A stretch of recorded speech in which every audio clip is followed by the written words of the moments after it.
มึงกินบ่ละมาเลย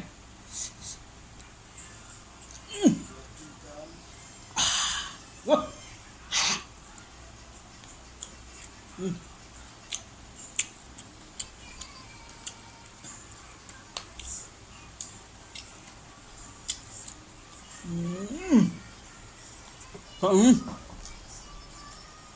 มึงกินดิบก่อนแหละ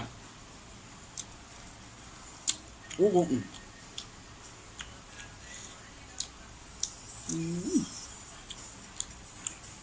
กุ้งเช่บ้านห้อง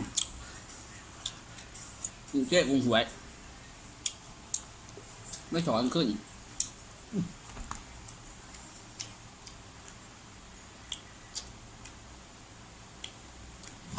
สวยอีกนะแต่บ้านคือว่าแสบพี่น้อง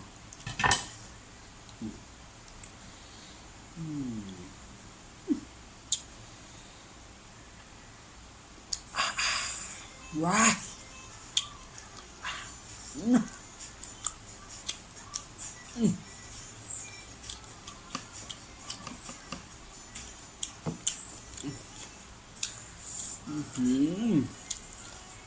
กุ้งก็แสบกุ้งหน่อยมีปัญญาซื้อกุ้งทะลอกทะเลมากินซื้อแรกกันบ่ถือไปหาสอนกุ้งง่อยกุ้งบางฮะแสบเลย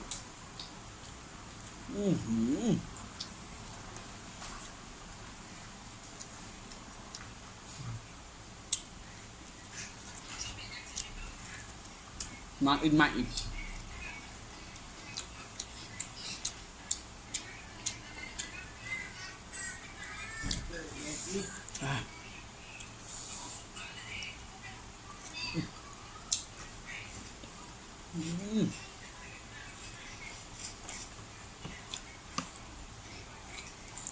ก่อนก่อน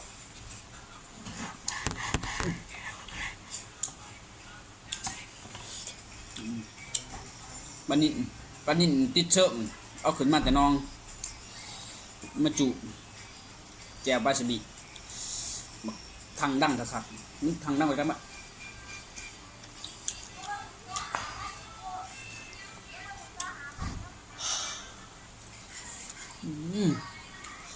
โอ้เย่เสียงเก่าขีดโมเบอร์แต่เนาะสวยอยู่บ่บ่เอาไปกินหน่อยคลายต่อเขาเนี้ยกินกับอุกุขัวกุ้งแบนบางกุ้งหวยกุ้งติดเชิงไปสอนมีตัวผูน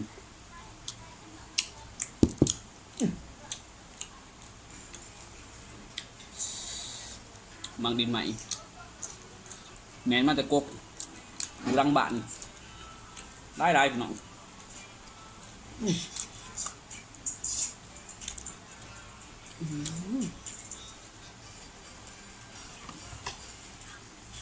ก่อนจ้ะ